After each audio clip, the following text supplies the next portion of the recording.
In the annals of World War II and the ensuing Cold War, few figures stand as paradoxically pivotal as Klaus Fuchs. He was not a general who commanded armies, nor a politician who shaped policy. He was a theoretical physicist, a quiet, unassuming man with a stutter and wire-rimmed glasses, who worked in the most secretive confines of the Anglo-American war effort. And he was, for nearly a decade, the most valuable asset the Soviet Union ever had. Fuchs did not merely pass along information. He single-handedly accelerated the Soviet atomic bomb program by years, fundamentally altering the global balance of power and ensuring that the post-war world would be defined by a nuclear standoff between two superpowers. His story is one of profound ideology, breathtaking betrayal, and a chain of events that can be traced directly from the deserts of New Mexico to the dawn of the nuclear age in the Soviet Union. Fuchs's journey from brilliant physicist to atomic spy was forged in the crucible of pre-war Germany. Born in 1911, he was the son of a Lutheran pastor who became a Quaker and an ardent socialist. Fuchs himself joined the German Communist Party in 1932, witnessing firsthand the violent rise of the Nazi Party. After a brutal beating by Nazi brown shirts, he was forced to flee Germany in 1933, a refugee from the very fascism he would later help to defeat and then, paradoxically, empower. This experience left him with a deep, unshakable conviction that Soviet communism was the only bulwark against the fascist threat, and that any means necessary to strengthen it were justified. When he was interned as an enemy alien in Canada at the outbreak of war, his loyalty was not to the Western nations that sheltered him, but to the ideological cause he believed was humanity's only hope. His intellectual brilliance secured his release and his entry into the British scientific establishment. By 1941, he was working on the top-secret tube alloys project, the British atomic bomb program. It was here that he made a conscious, deliberate decision. Believing that the Western Allies were deliberately excluding the Soviet Union from scientific advances that could help it fight the common Nazi enemy, he made contact with Soviet intelligence.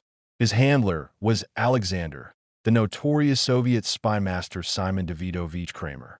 Fuchs began passing detailed reports on the progress of atomic research, convinced he was helping to create a post-war balance of power that would prevent capitalist domination. His value increased exponentially when he, as part of the British delegation, was sent to the United States to work on the Manhattan Project. At the Los Alamos Laboratory in New Mexico, the very heart of the American bomb effort, Fuchs was in the inner sanctum. He was a key member of the theoretical physics division, reporting directly to the charismatic leader, Hans Bethe. His portfolio was central to the entire enterprise. He performed the complex calculations for the implosion method used in the plutonium bomb, Fat Man. He had access to the bomb's precise design, its dimensions, the composition of its lenses, the initiator design, and even the production rates of fissile material at Oak Ridge and Hanford. He knew more about the bomb, in its totality, than almost anyone else at the site. The intelligence he provided to his new handler, Harry Gold, was not vague generalities. It was a virtual blueprint. In a series of clandestine meetings in New York and Santa Fe, Fuchs handed over pages of meticulously written notes and diagrams. This information was not merely informative. It was transformative for the Soviet program under Igor Kurchatov. When the Soviet scientists received Fuchs's intelligence, they could bypass years of costly, time-consuming theoretical dead ends and experimental failures. They knew which avenues of research were fruitful and which were futile. They knew the exact specifications of the successful American design. A 1945 report from Soviet intelligence to Lavreny Beria, head of the NKVD, stated that Fuchs's information enables us to get acquainted in detail with the design of the atomic bomb and with the production of all the materials for it. The first Soviet atomic bomb, detonated in August 1949, was not just inspired by the American design. It was a functional copy, nicknamed Joan by the West in a grim acknowledgement of its origins. The consequences of Fuchs's actions were immeasurable. The American nuclear monopoly, which strategists had believed would last for a decade or more, was shattered in just 4 years.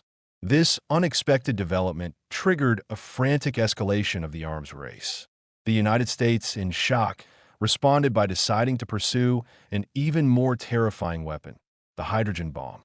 The Cold War was instantly supercharged, moving from a political and ideological conflict to a hair-triggered nuclear confrontation. The doctrine of mutual assured destruction, MAD, which would define the next half-century of global politics and hold the entire world hostage, was born directly from Klaus Fuchs's treachery. Fuchs was eventually caught, not through a grand counterintelligence coup, but through the painstaking work of cryptanalysts deciphering old Soviet communications in the Venona Project. He confessed in 1950, was tried, and sentenced to 14 years in prison in Britain. After his release, he moved to East Germany, where he continued his scientific work and was hailed as a hero of the socialist cause. He never expressed regret for his actions, only for the pain he caused his friends and colleagues. He remained, until his death, convinced that he had helped create a more stable world by ensuring no single power could hold a nuclear monopoly. The unlikely defector, a man of quiet intellect and ferocious ideology, had not just changed the fate of World War II's aftermath. He had designed the terrifying architecture of the world that emerged from its ashes. The breaking of the German Enigma cipher stands as one of the greatest intelligence triumphs in history, a feat immortalized by the work of Alan Turing and the British codebreakers at Bletchley Park. It was a victory that shortened the war by years, saved countless lives, and turned the tide in the Battle of the Atlantic. Yet, this legendary achievement rests upon a foundation laid years earlier, not in the English countryside, but in a nondescript building in Warsaw, by a trio of Polish mathematicians whose story has been largely relegated to a footnote. Among them, one man, Marian Rejewski, performed what was thought to be impossible. He cracked the unbreakable Enigma, providing the Allies with the foundational knowledge that would ultimately win the Cold War. His is the story of the forgotten clerk, the man who first saw through the Reich's electronic veil. In the 1920s and 30s, as Germany began its clandestine rearmament, its military adopted a revolutionary encryption device, the Enigma machine. Resembling a complex typewriter, it used a series of rotors and a plug board to scramble messages into billions of possible combinations, changing with every keystroke. The Germans believed it to be utterly unbreakable. For any nation neighboring a resurgent Germany, understanding its secret communications was a matter of national survival. Poland, acutely aware of its precarious position between Germany and the Soviet Union, established the Polish Cipher Bureau, or Bureau Cyfro. It was here that a young, brilliant mathematician named Marian Rejewski, along with his colleagues Henryk Zygalski and Jerzy Rosicki, were recruited. They were not classic spies or linguists. They were theoreticians, tasked with solving Enigma as a mathematical problem. For years, the French and British intelligence services had tried and failed to penetrate Enigma, relying on traditional cryptanalysis and stolen documents. The Poles took a radically different approach. Rejewski realized that the internal wiring of the Enigma rotors was the key. Without knowing this wiring, any attempt at decryption was futile. Through a combination of mathematical theory, specifically permutation theory, and a crucial, clandestine delivery of stolen documents for the French spy, Hans Thilo Schmidt, Rejewski deduced the rotor wiring. This was his first and most monumental breakthrough. He had mapped the machine's very heart. But knowing the wiring was only the beginning. The daily settings, the order of the rotors, their starting positions, and the plug board connections changed at midnight, creating a new, unique key for each 24-hour period. To solve this daily challenge, Rejewski and his team engineered the first-ever cryptologic bombs, long before Turing's more famous version. These were not computers, but electromechanical devices, a series of 6 Enigma machines linked together, designed to cycle through the 17,576 possible rotor starting positions at high speed. By exploiting a critical flaw in German operating procedure, the repeating of the message key at the beginning of each transmission, the Polish bomba could find the day's settings in about 2 hours. By the mid-1930s, The Polish Cipher Bureau was routinely reading a significant portion of German Wehrmacht and Luftwaffe Enigma traffic. They were, for a time, listening in on the Third Reich's most secret conversations. This Polish mastery of Enigma was the single greatest intelligence advantage any nation held over Germany. But as the political situation deteriorated in 1939, with Hitler's demands over Danzig and the Polish corridor making war inevitable, the Poles understood their time was short. They knew their country would be the first target of the Blitzkrieg, and that their code-breaking operation would be overrun. In an act of supreme strategic generosity and foresight, they decided to share their greatest national secret. On July 25, 1939, just 5 weeks before the German invasion, British and French intelligence officials were invited to a meeting in Pyry, just outside Warsaw. They expected to be given minor insights. Instead, the Polish hosts unveiled their achievements: replica Enigma machines, the blueprints for the bomba, and all of their mathematical findings. The British were stunned. One of them later recalled it was as if we were being given the key to the Holy Grail. This transfer of knowledge was not just a gift. It was a passing of the torch. It gave Bletchley Park a running start of nearly 2 years.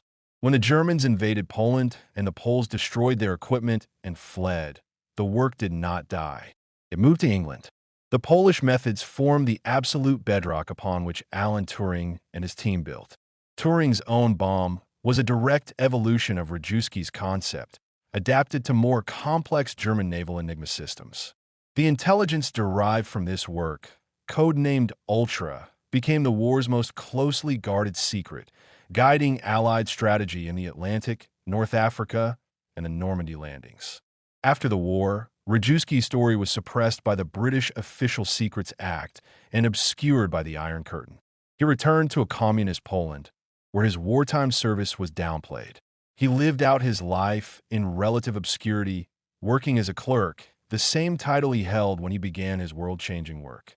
It was only decades later that his full contribution came to light. Marian Rejewski, the forgotten clerk, did not just crack a code. He provided the Allies with their most vital weapon, knowledge. In a war won by industrial might and soldierly courage, it was the intellect of a quiet Polish mathematician that gave the Allies the sight to see in the dark, turning the Enigma from shield for the Reich into a window into its soul. The story of the atomic bomb is often told as a tale of two men: General Leslie Groves, the blunt, driving military force who built the factories and cities, and J. Robert Oppenheimer, the charismatic, tortured scientific director who led the theoretical charge at Los Alamos. But there is a third figure, a man who stood between these two worlds, whose mind was the true intellectual engine of the Manhattan Project, and whose moral conflict over its purpose would shape the very soul of the nuclear age. He was Julius Robert Oppenheimer's opposite in nearly every way. Quiet where Oppie was flamboyant, politically naive where Oppie was sophisticated, and burdened by a conscience that would never find peace. This is the story of the reluctant scientist, the Hungarian-born physicist Leo Szilard, the man who conceived the bomb, convinced Einstein to warn Roosevelt, and then spent the rest of his life trying to put the nuclear genie back in its bottle. The chain of events that led to the atomic bomb began not in an American laboratory, but on a gray London street in September 1933.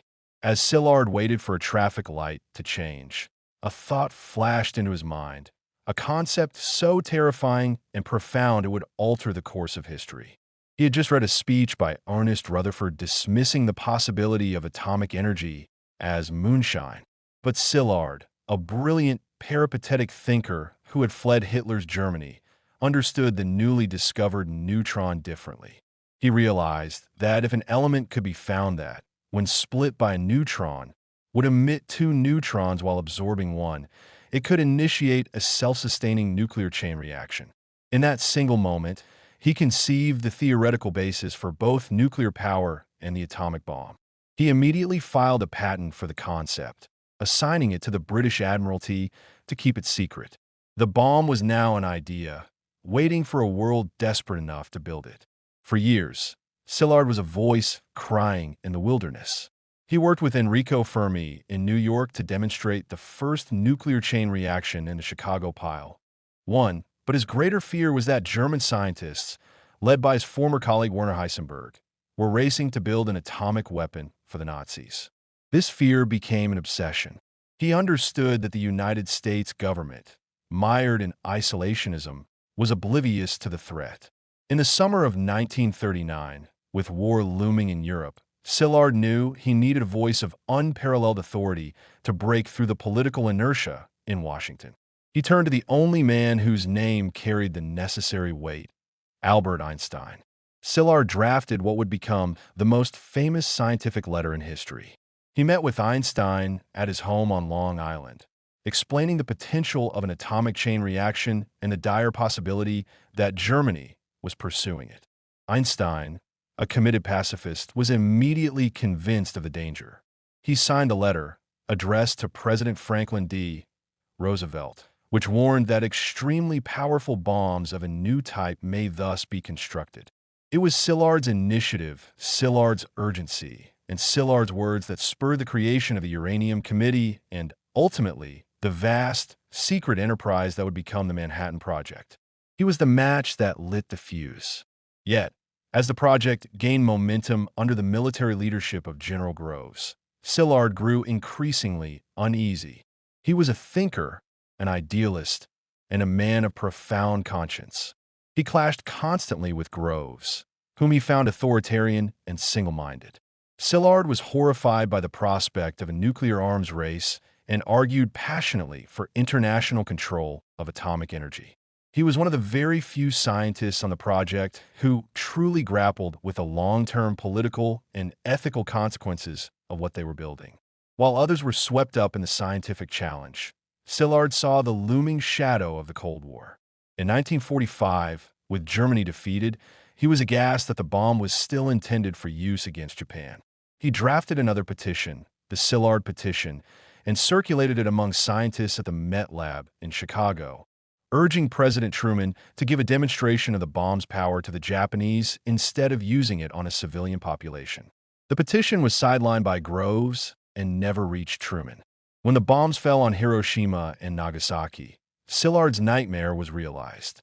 He had set in motion the machinery that had created the very weapon he now sought to ban.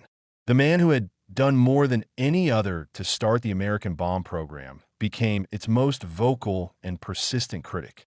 He abandoned physics almost entirely, turning his formidable intellect to biology and, most importantly, to the cause of arms control. He founded the Council for a Livable World and was a constant, nagging voice of reason in the early years of the nuclear arms race, campaigning tirelessly for a world free from the threat of atomic annihilation. Leo Szilard was the ultimate reluctant father of the atomic age. He conceived the bomb not out of a desire for destruction, but from a desperate fear of what would happen if the Nazis got it first. He mobilized the scientific and political might of the United States to prevent one catastrophe, only to unleash another. His story is the essential, tragic counter-narrative to the Manhattan Project, a warning that scientific brilliance, divorced from ethical foresight and political control, can create powers that threaten the very civilization it seeks to protect. He was the mind behind the project, and he was also its most tormented soul, a man who spent the second half of his life trying to atone for the world he had irrevocably changed in the first.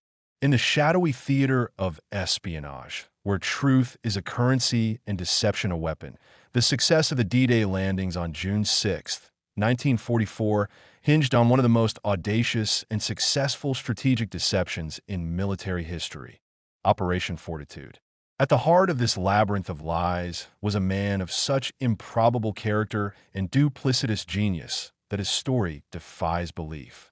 He was a Spaniard with no particular love for the Allies, a convicted fraudster and a fabulist of epic proportions.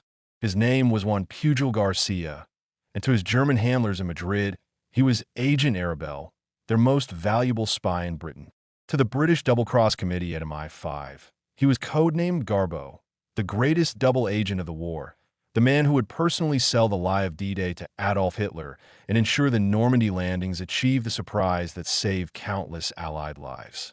Pugel's motivation for becoming a spy was born not of ideology, but of a profound hatred for totalitarianism, both Nazi and communist, and a desire to play a role in what he saw as a necessary struggle.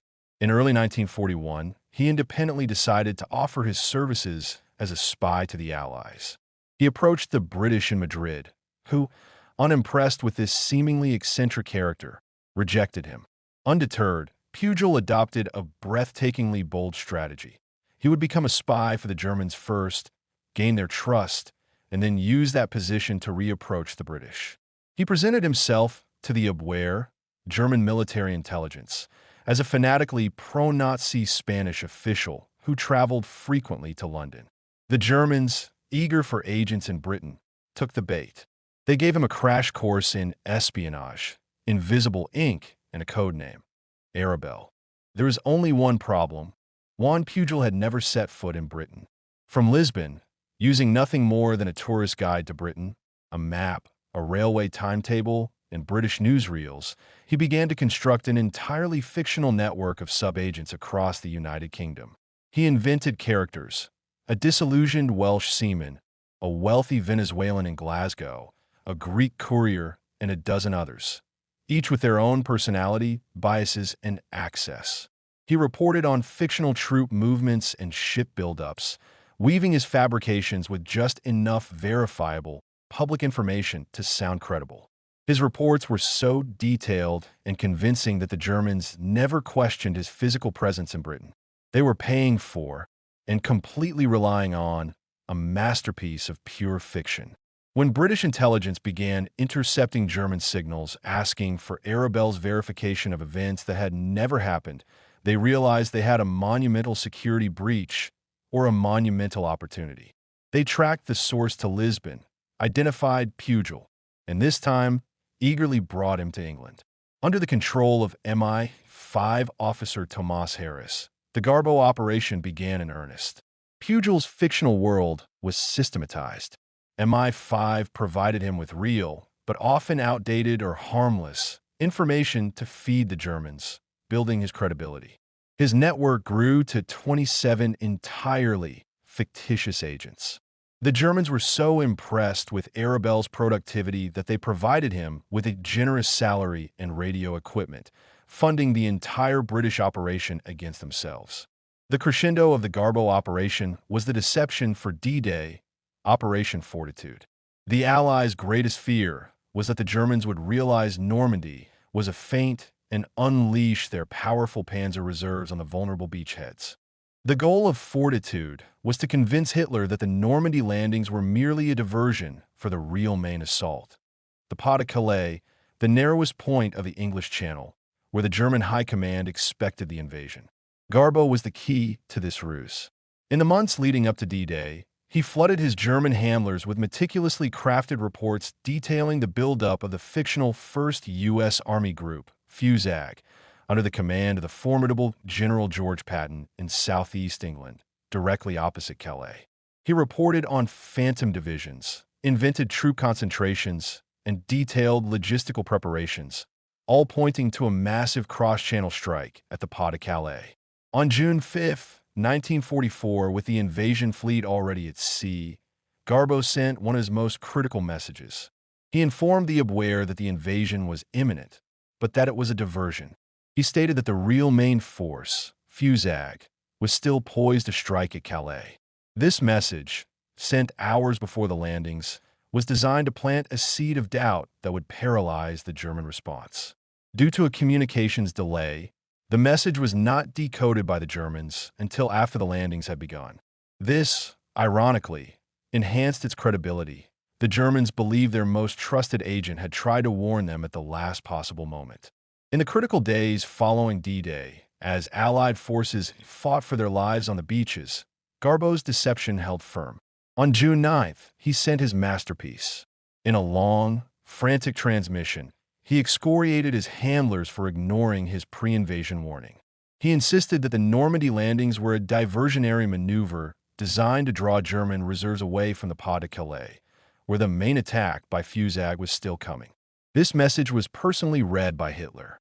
Convinced by his prized agent, the Führer refused to release the 15th Army's panzer divisions from Calais to reinforce Normandy.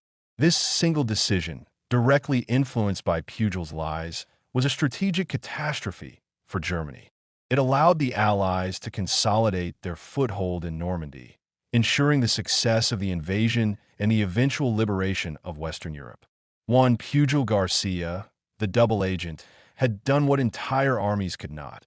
He immobilized a critical German force at the most decisive moment of the war in the West. For his unparalleled service, he was awarded both the Iron Cross by a grateful Germany and, after the war, the member of the British Empire by King George VI. He was the spy who sold D-Day to the Allies, not with stolen secrets, but with a brilliantly constructed lie, proving that in the calculus of war, a well-told story could be more powerful than any division. The image of Adolf Hitler as a dictator is one of monolithic, unshakable will, a man whose iron grip and singular vision propelled the German war machine to stunning early victories. Yet, as the war turned against the Third Reich, a different portrait emerged, that of a micromanaging, increasingly delusional amateur strategist whose erratic, indecisive, and often strategically illiterate interference crippled his own military at its most critical junctures. He was not just the supreme commander.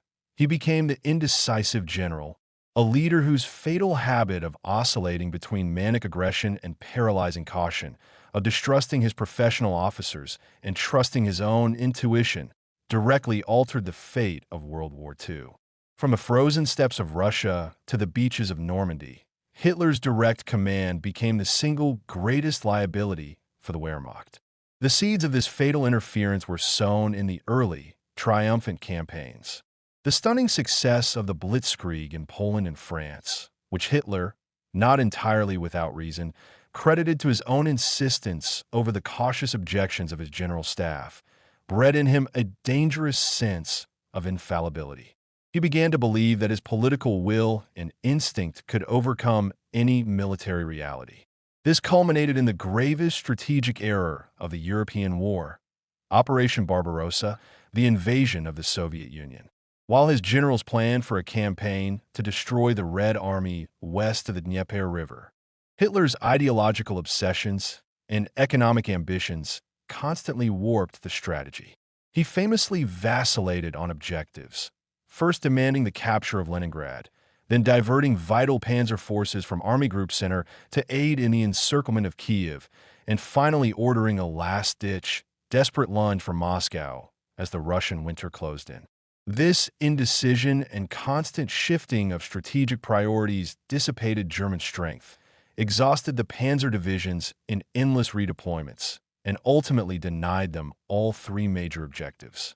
The Wehrmacht, victorious in every major battle, found itself overextended and frozen at the gates of Moscow, its offensive power broken not by a single defeat, but by the Führer's inability to choose and hold a single, coherent goal.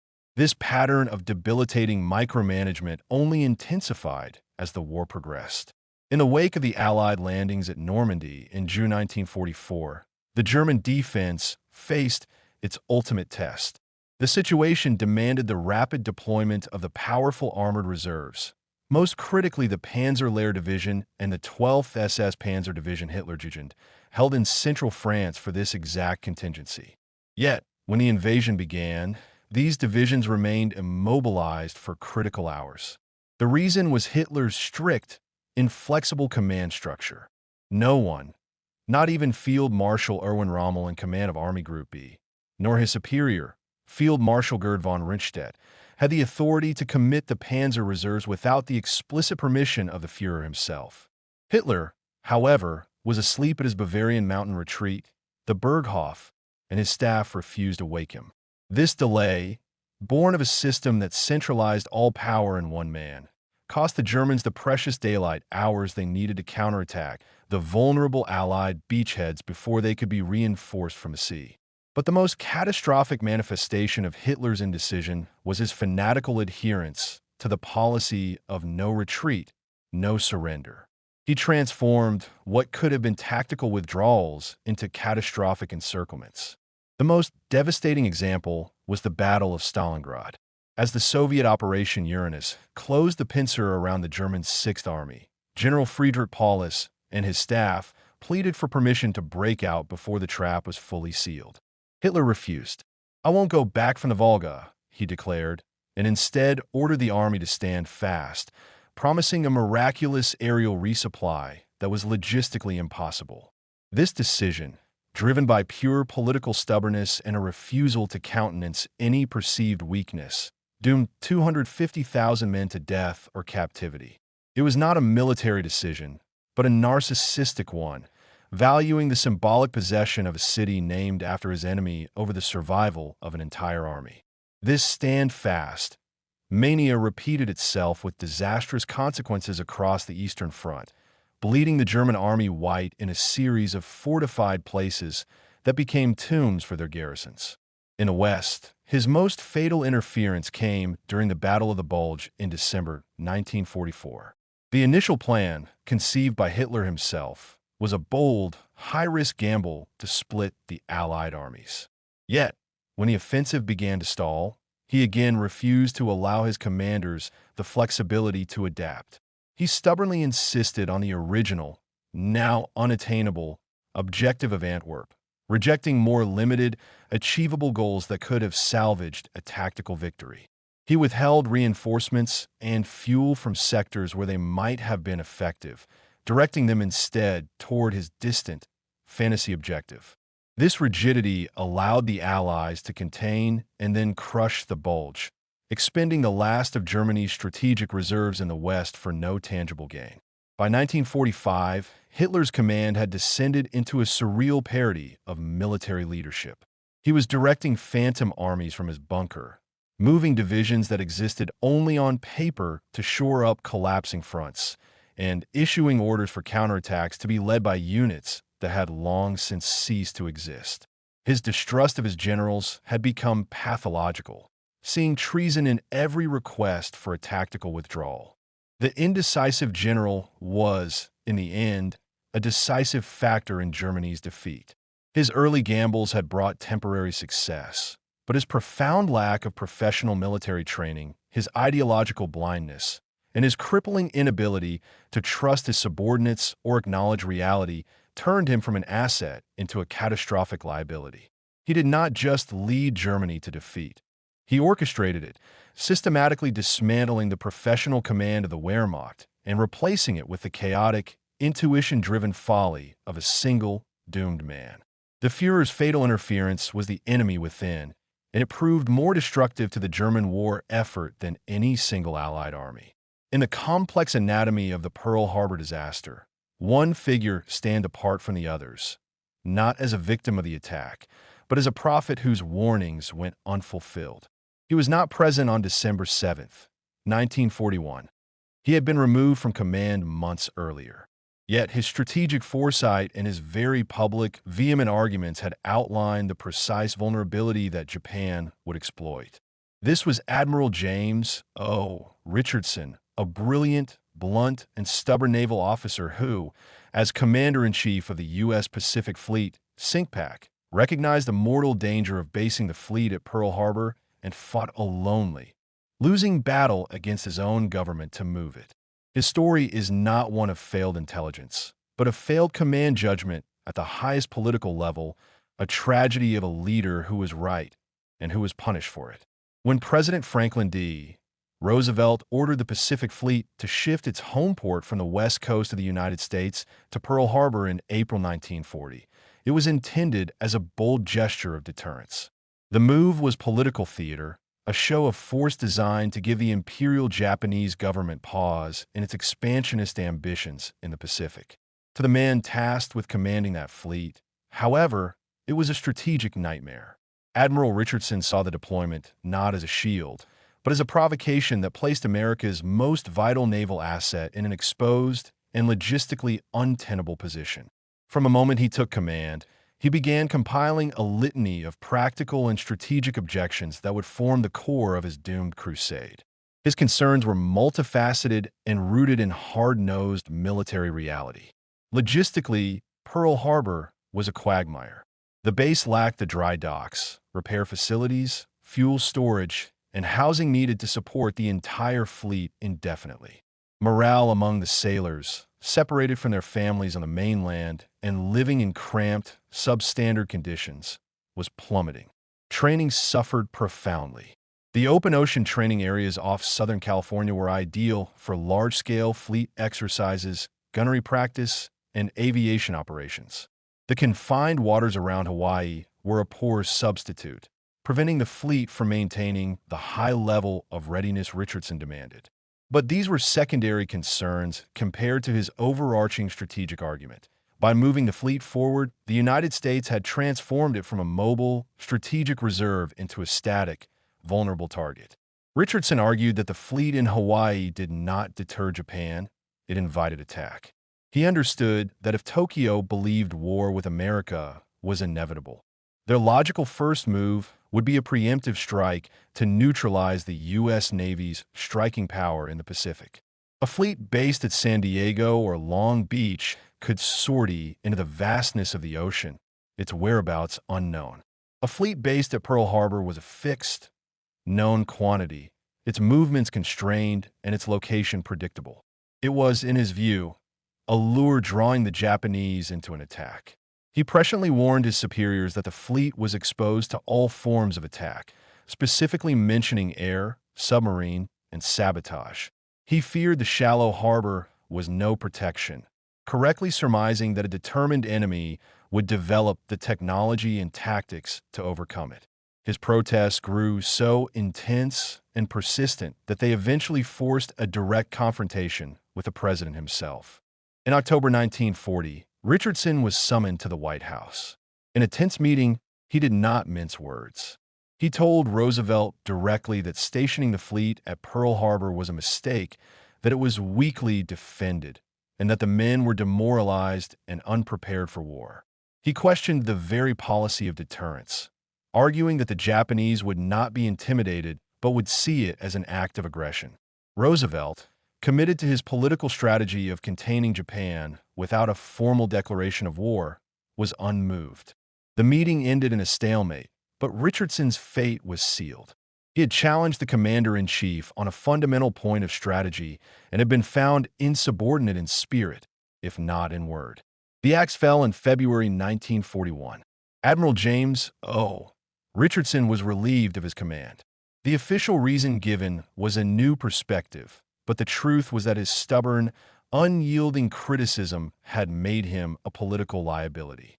He was replaced by the more pliable admiral husband, Enigma. The message to the rest of the Naval Command was clear: dissent on the Pearl Harbor basing policy would not be tolerated. The one man who understood the fleet's profound vulnerability on a strategic, rather than just a tactical, level had been silenced and removed. The consequences of ignoring Richardson unfolded with terrible precision over the next 10 months. Every one of his warnings materialized. The low morale and poor training he cited hampered the initial response. The lack of adequate facilities slowed rescue and repair efforts after the attack. Most damningly, his core strategic thesis, that the fleet was a sitting duck for a preemptive airstrike, was proven catastrophically correct. The Japanese, as Richardson had predicted, saw the forward-deployed fleet not as a deterrent, but as their primary target. The very presence of the battleships in Battleship Row, lined up for destruction, was the direct result of the policy he had so vehemently opposed. In the aftermath of the attack, the scapegoating began. Admiral Kimmel, along with Army General Walter Short, was relieved of command and cast as the primary culprit for the disaster. The Roberts Commission, tasked with investigating the attack, placed the blame squarely on the commanders in Hawaii for dereliction of duty, a verdict history has largely overturned. Conspicuously absent from the blame was the fundamental strategic error made in Washington. Admiral Richardson was never called to testify before any of the major inquiries. His prescient warnings were buried in the files, an inconvenient truth that contradicted the official narrative of a pure intelligence failure and a surprise born solely of local command negligence. Admiral James O. Richardson was the unheeded admiral. He was the professional voice of military reason shouting into the political wind. His story demonstrates that sometimes the greatest failures are not of information, but of judgment, not of hearing warnings, but of heeding them. He had identified the single greatest strategic risk to the Pacific Fleet, and for his trouble, he was fired. The price for his removal was paid on December 7th, in the oil-soaked waters of Pearl Harbor, a testament to the catastrophic cost of ignoring a prophet in uniform.